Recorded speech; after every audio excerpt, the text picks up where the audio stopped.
संभव हो पा रहा है जब प्रधानमंत्री मोदी जी के नेतृत्व में देश के अंदर, प्रदेश के अंदर डबल इंजन की सरकार पूरी मजबूती के साथ कार्य कर रही है। यह एक नया अवसर है हम सबके लिए और इस नए अवसर का लाभ प्राप्त करने की दृष्टि से आज आप सबका आह्वान करने के लिए मैं आपके बीच में आया हूं।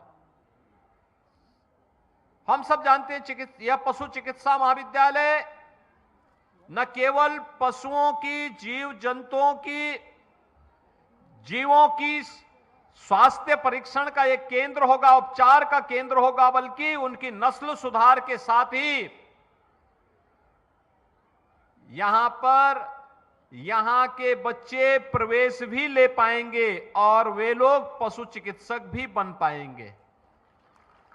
अनेक पाठ्यक्रम प्रारंभ होंगे, न केवल वेटनरी के, फिशरी का भी कार्यक्रम प्रारंभ होगा। अन्य तमाम विधाओं को इसको आगे बढ़ाने का कार्यक्रम किया जाएगा और यह महत्वपूर्ण इसलिए होगा क्योंकि इसकी जो ड्राइंग है वह श्रावस्ती के राजा सालिहोत्र की परिकल्पना के आधार पर है। उन्हें माना जाता है कि 3री सदी में उन्होंने जो सालिहोत्र संहिता रखी थी, उस संहिता के अनुसार उन्होंने जीव जंतुओं पर जो अनुसंधान किया था, उस अनुसंधान के क्रम में उनमें होने वाली बीमारी, उसके लक्षण और उसके उपचार की सारी विधियों को उन्होंने अपनी उस संहिता के अंदर संजो करके कैसे हम मनुष्य और पशुओं के बीच में अंतर महसूस करके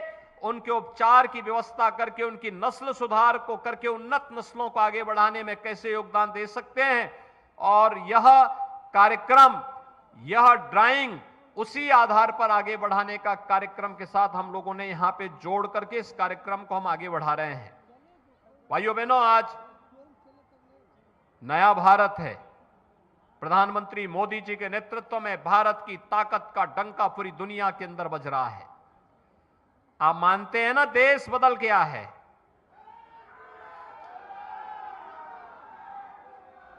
और यह सब तब संभव हो पाया है जब देश की जनता ने 2014 में देश की बागडोर प्रधानमंत्री मोदी जी के हाथों में सौंपी।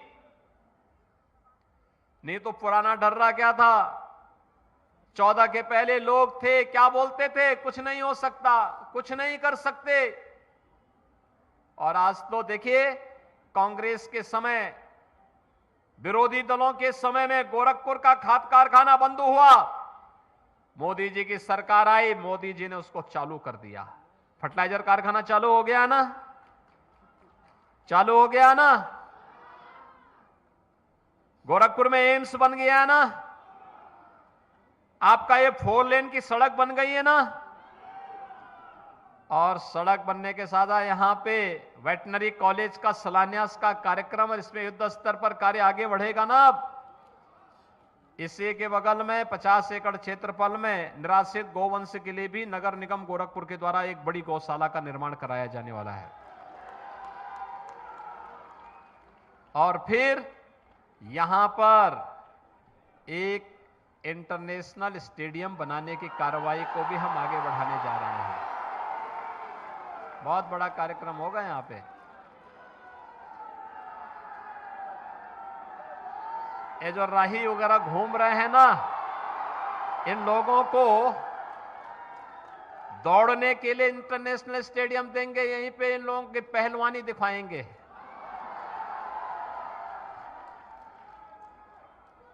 सब लोग समझ रहे हैं ना अब।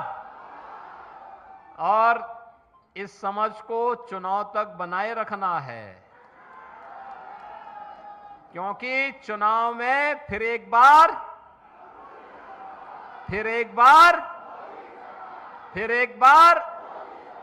मोदी सरकार, और अब की बार 400 पार। अब की बार सब लोग तैयार हैं?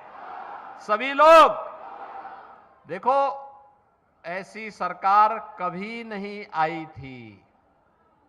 जैसी मोदी जी के नेतृत्व में, उनके मार्गदर्शन में ये डबल इंजन की सरकार कार्य कर रही है। विकास भी है और गरीब कल्याण भी है, सुरक्षा भी है, समृद्धि भी है, नौजवानों के लिए आजीविका भी है, तो आस्था का सम्मान भी है। आप मुझे बताओ, अयोध्या में कितने लोगों ने दर्शन किया है? गए भाई, काफी लोग गए हैं। बाकी लोग जो बचे होंगे, मैं सांसद जी, विधायक जी से कहूंगा कि नोटिफिकेशन के पहले अगर दर्शन करा सकते हैं, जल्दी जल्दी दर्शन करवा दीजिए सभी लोगों को।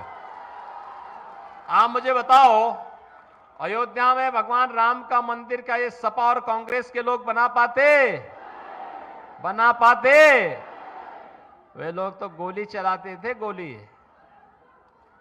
और आज गोली नहीं, आज तो पलक पावड़े बिछा करके आने वाले श्रद्धालुओं का सम्मान किया जा रहा है, लंगर चल रहे हैं। यानी भगवान का आशीर्वाद भी और साथ साथ भगवान का प्रसाद भी, दोनों एक साथ प्राप्त हो रहे हैं। हो रहा है ना? सहमत है ना? और इसीलिए आए हैं। अच्छा बताओ, रवि किशन की फिल्म कितने लोगों ने देखी? फ्री में या पैसा लेके? हैं? अब चुनाव के बाद मैं बोलूंगा कि 100-200 फ्री का करवाना है, ठीक है ना? तो रवि किशन को फिर से प्रत्याशी बनाया गया है। सब लोग सहमत हैं ना? सभी लोग रवि किशन बनकर के ही वोट मांगने के लिए घर घर जाएंगे। तैयार हैं? रवि किशन की तरह एक्टिंग मत करने लग जाना, वोट मांगना है, ठीक है? एक्टिंग करने के लिए तो पर्याप्त है। और इसीलिए हम लोग आए हैं। विकास हो रहा है, गरीब को राशन की सुविधा का लाभ मिल रहा है। कहीं मेडिकल कॉलेज, कहीं एम्स, कहीं एयरपोर्ट, कहीं स्टेडियम, कहीं पे चिकित्सा महाविद्यालय, कहीं मेडिकल कॉलेज, कहीं डिग्री कॉलेज, कहीं पॉलिटेक्निक, और अब तो पूर्वांचल एक्सप्रेसवे का लिंक एक्सप्रेसवे भी गोरखपुर को जोड़ने वाला है। उद्योग लग रहे हैं। 5000 नौजवानों को अकेले गीडा में नौकरी मिली है। 5000 नौजवान, 5000 लोग पहले गोरखपुर छोड़ करके दूसरी जगह जाते थे, आज यहीं पे उनको नौकरी मिला है। ये परिवर्तन ये है। एम्स में 1000 लोग, फर्टिलाइजर में 1000 से ज्यादा लोगों को, और अन्य जो कार्य हुए हैं उनमें भी ढेर सारे लोगों को रोजगार मिला है। बहनों और भाइयों, सरकार जब अच्छी आती है तो जनता जनार्दन को सिर में बिठा करके उनकी सेवा के लिए पूरी तत्परता के साथ कार्य करती है। और आज भारतीय जनता पार्टी की डबल इंजन की सरकार इसी मजबूती के साथ पूरे देश के अंदर भी और पूरे प्रदेश के अंदर भी कार्य कर रही है। और नहीं तो पिछली सरकारों में गुंडे माफिया गरीबों की जमीनों पर कब्जा करके उन्हें तबाह करते थे, कुछ चंद लोगों के घर भरते थे, पब्लिक देखती रह जाती थी। सरकारी योजना का लाभ भी कुछ चंद लोगों को मिलता था, गरीब को नहीं मिल पाता था। लेकिन आज ऐसा नहीं हो सकता है, आज तो हर एक को इसका लाभ प्राप्त होगा। और इसीलिए आज हम सब यहां पर आए हैं। ये महाविद्यालय, पशु चिकित्सा महाविद्यालय बहुत शीघ्र कार्य करता हुआ दिखाई देगा, और इसके माध्यम से हम लोग बहुत शीघ्र यहां पर जब इसको चालू करेंगे तो इसके माध्यम से आपको बहुत सारी सुविधाओं का लाभ यहां के लोगों को प्राप्त होगा। लोग देखेंगे गाय का, भैंस का, बकरी का, सूअर का, मुर्गी का या अन्य मछलियों से संबंधित कोई भी अन्य बीमारी होगी, उसका उपचार भी होगा, उन्नत किस्म भी मिलेगी, और साथ साथ इसके लिए अन्य महत्वपूर्ण सुझाव भी प्राप्त होंगे। लोगों को उनके बचाव के लिए, उनके रखरखाव के लिए, उनकी उन्नत नस्लों को आगे बढ़ाने के लिए यहां के माध्यम से एक नई दिशा प्राप्त होगी। नौजवानों को अपने कैरियर को आगे बढ़ाने के लिए यहां पे एक नया प्लेटफॉर्म प्राप्त होगा, जिसके माध्यम से डिग्री और डिप्लोमा के तमाम कार्यक्रम आगे बढ़ेंगे। आज के इस अवसर पर दक्षिणांचल के वासियों को, गोरखपुर वासियों को इस नई सौगात के लिए मैं आपको हृदय से बधाई देता हूं, अपनी शुभकामनाएं देता हूं और विश्वास करता हूं कि आप सबका आशीर्वाद डबल इंजन सरकार को जैसे प्राप्त होता रहा है, ये आशीर्वाद इसी प्रकार से बना रहे। इस विश्वास के साथ आप सबको होली की अग्रिम मंगल में शुभकामनाएं। धन्यवाद। जय हिंद, जय जय श्री राम।